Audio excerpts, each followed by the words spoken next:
দেখে মনে হচ্ছে লাল কার্পেট বিছিয়ে দিয়েছে কেউ। কোলাহলবিহীন বীচ জুড়ে লাল কাঁকড়ার দলকে খেলায় মারতে দেখে মন ভরে যাবে। এরই সঙ্গে বাড়তি পাওনা সমুদ্র তটে মন ভোলানো রূপ। সাগর পাড়ে মাথা তুলে দাঁড়িয়ে আছে ঝাউবনের শাড়ি। ইচ্ছে হলে কয়েক দণ্ড সেখানেও প্রাণ জুড়িয়ে নিতে পারেন।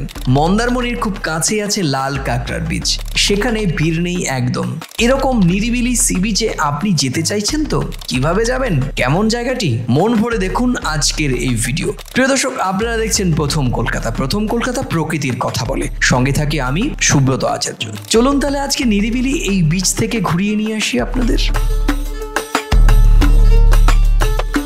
লাল কাঁকড়ার বীচ নামটা থেকেই বোঝা যাচ্ছে যে এখানে এলে লাল কাঁকড়ার দেখা অবশ্যই মিলবে। এখানে পর্যটকদের স্বাগত জানাতে তৈরি লক্ষ লক্ষ লাল কাঁকড়া। সৈকতের যত দূর পর্যন্ত জোয়ার ভাটা খেলে ততটুকুই বেলাভূমি কাঁকড়ার যেন বাসভূমি। আর এই এলাকাতেই এরা গর্ত করে থাকে, তাই জল সরে যেতেই গুটি গুটি পায়ে গর্ত থেকে বেরিয়ে আসে, আবার পায়ের শব্দে দৌড়ে লুকিয়ে পড়ে। এই সি বিচে জোয়ারের সময় যেমন তরতরিয়ে জল এগিয়ে আসে, ঠিক তেমনই ভাটার সময় জল অনেকটাই যায় নেমে। সমুদ্র সৈকতে দাঁড়িয়ে থেকেই সূর্যোদয় সূর্যাস্ত দেখার সুযোগ কিন্তু মিস করবেন না। আর গোধূলি বেলায় পশ্চিম প্রান্তে সূর্য ঢলার অপরূপ ছবি চাইলে ক্যামেরাবন্দি করতেই পারেন।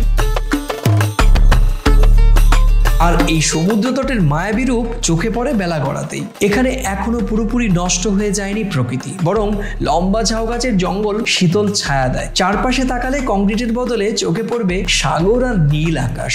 মন্দারমণি যাওয়ার রাস্তা ধরে এগোলে যেদিকে মন্দারমণি তার উল্টো দিকেই মোটামুটি 4 কিলোমিটার দূরে গেলেই লাল কাঁকড়ার বীচ। সবুজ ক্ষেতের আল ধরে হেঁটে পৌঁছতে হবে সমুদ্র তটে। লোকমুখে বেশি প্রচলিত না হয় এটি এখনো খুবই নির্জন। সমুদ্রের ধার ঘেঁষেই ঝাউ।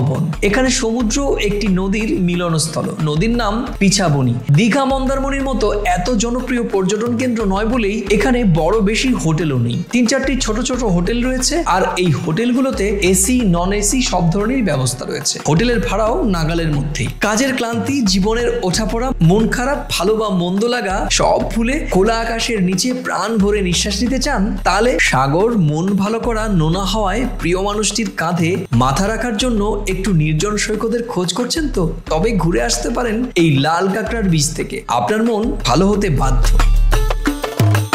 প্রিয় দর্শক, কেমন লাগলো আজকের এই ভিডিও? ভালো লাগলে নিজেদের মাঝে শেয়ার করুন আর লিখুন মূল্যবান মন্তব্য। প্রকৃতিকে ভালোবাসুন, সঙ্গে রাখুন প্রথম কলকাতা, কারণ প্রথম কলকাতা প্রকৃতির কথা বলে।